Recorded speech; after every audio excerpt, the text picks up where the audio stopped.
Thank you, Madam President.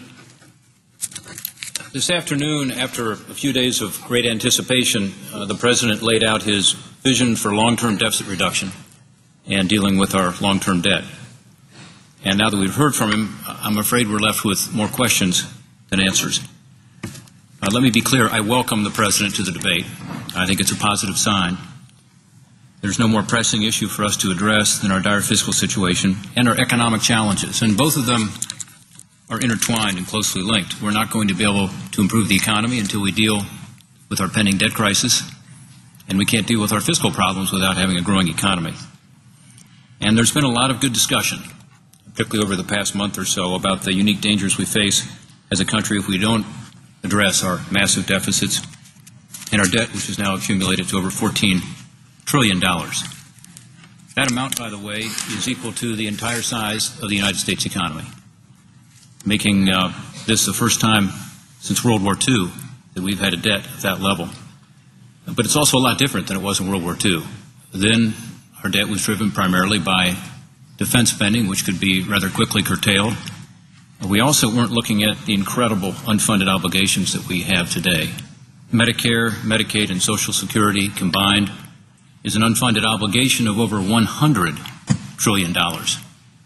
So we're in uncharted territory, unprecedented times, and it's harming our economy today, and of course will devastate our economy in the future if we don't take action.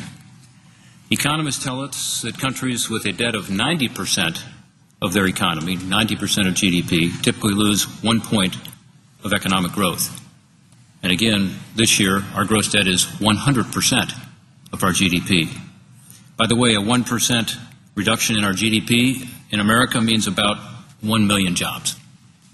So already, with a gross debt of 100% of GDP, we've foregone jobs we desperately need in Ohio, my home state, and around the country. This high indebtedness also comes with very significant interest payments, of course. Even with interest rates being so low today, near zero, the magnitude of the U.S. debt still requires a debt service this year of over $200 billion. And by the way, under the President's budget, that number increases to almost $1 trillion 10 years from now, based on the Congressional Budget Office analysis. $1 trillion a year just in interest payments on the debt. What concerns me is that interest rates could well go up given this climate. 1% increase in interest involves another $130 billion of interest payments. Think about that. Just a 1% increase in interest rates means another $130 billion in interest payments. Obviously, inflation would be causing additional damage to an already precarious budget situation, and that's another great risk that we face. Our current deficits are also increasingly financed by foreign holders of U.S. debt. At present, nearly half of the U.S. publicly held debt is held by foreign investors, and as those U.S. deficits are increasingly foreign financed, of course, our interest payments are leaving the country. It is estimated that in 2010, interest payments to foreign entities and foreign individuals amounted to over $140 billion. That's based on the new data from the Department of Commerce. So it's not just about these high debt payments, it's the fact that a lot of it's going overseas. And persistent deficits and this pending debt crisis, of course, also introduces a lot of uncertainty into our economy. Some immediate evidence of this effect appears on the balance sheets of America's businesses, which show $1.9 trillion in what's called liquid holdings. What does this mean? This means that money is sitting on the sidelines rather than being invested in jobs and plant and equipment. Resolving the uncertainty surrounding future deficits will induce greater investment as companies can be able to plan more effectively. We've already seen these concerns manifest themselves in various ways. Capital markets are responding. Investors such as PIMCO, which was the largest holder of U.S. Treasuries, is now out altogether, telling us they no longer trust U.S. debt. What will happen if we don't address these challenges is even more daunting. According to the Congressional Budget Office, assuming the continuation of current policy, debt held by the public as a share of our economy is projected to reach an implausibly high 947% by the year 2084. Of course, that won't happen. The U.S. would face a debt crisis long before that. but it merely illustrates the unsustainability of the current fiscal situation. No economic model can tell us what the economy would look like into the future, because by then those models essentially fall apart. Over time, the accumulation of debt increases the cost of debt service, consuming, of course, a greater share of revenues, limiting budget resources for other priorities and for meeting unseen emergencies, such as a natural disaster or war. As time progresses, a fiscal crisis resulting from high indebtedness could occur very rapidly, as investors lose confidence in U.S. Treasuries.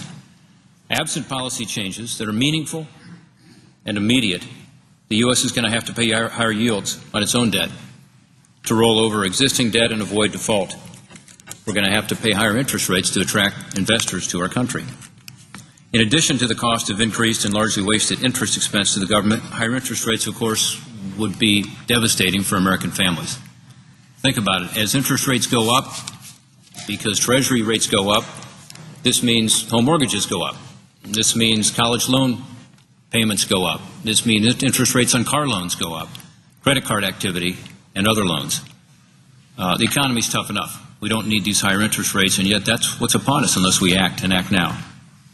The magnitude of the debt crisis would escalate as these higher interest costs would require additional borrowing, of course, at higher rates, which would ultimately grind the economy to a halt as investors lost confidence in the U.S. ability to repay. The global impact of U.S. debt crisis would be far-reaching and truly unprecedented. We just went through a tough recession. We don't need to relive that. All things being equal, debt financing of current consumption necessarily imposes future obligations on subsequent generations, either in the form of higher taxes or reduced consumption of government services. To avoid a debt crisis, any policy changes must begin sooner rather than later to minimize those effects that unfortunately are likely to happen even if we act.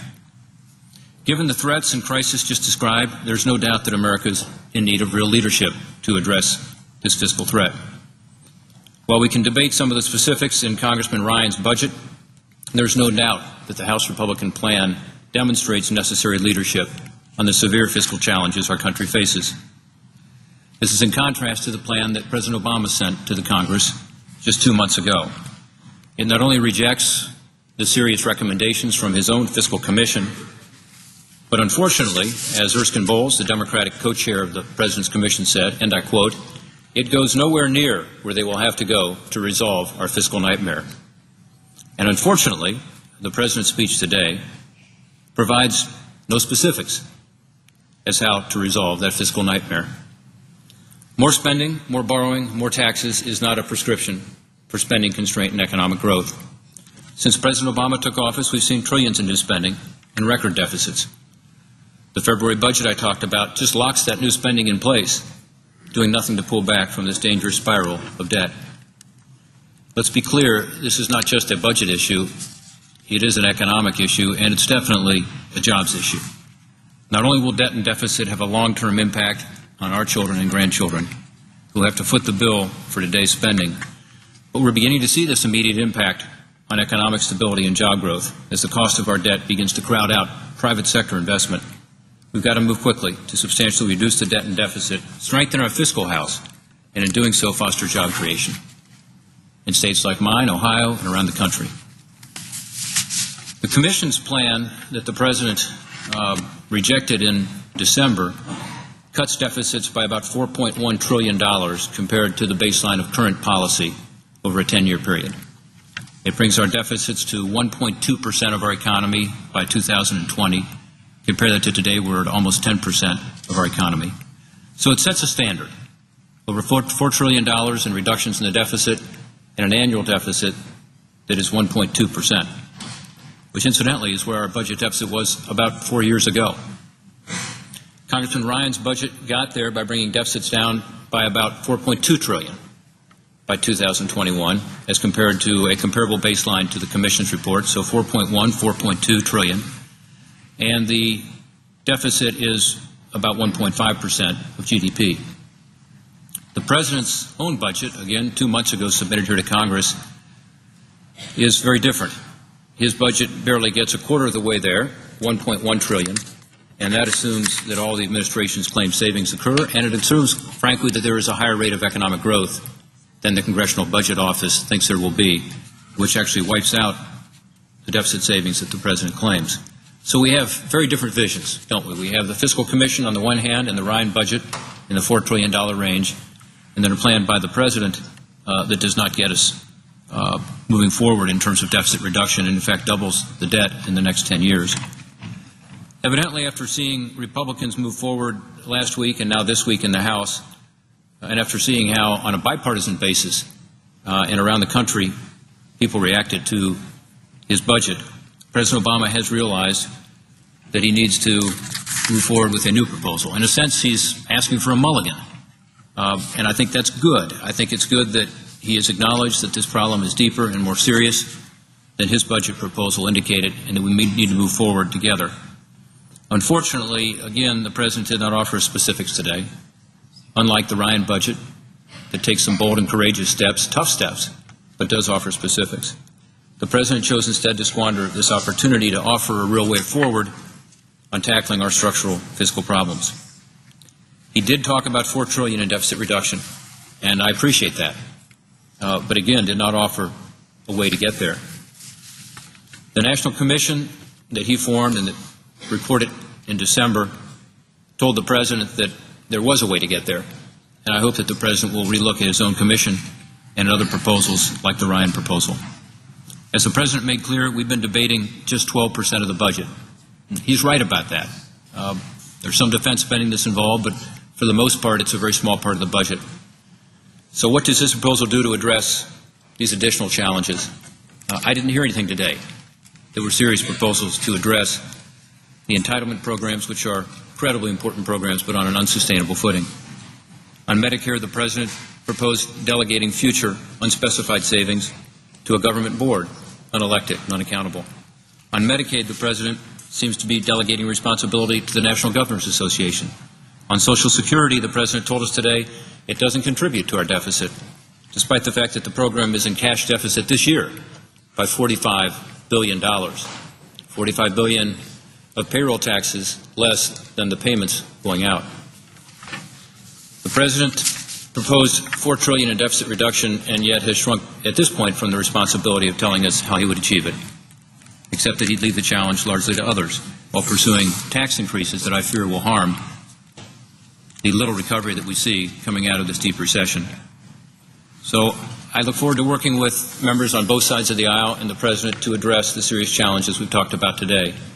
I wish we'd seen more specifics today, but I am encouraged the President is at least engaging in the game, welcoming his involvement, because it's too important for us not to have involvement from both sides of the aisle, and without White House leadership, we cannot move forward. So, Mr. President, as you say so often, let's get focused, not on the next election, but on the next generation. Thank you, Madam President.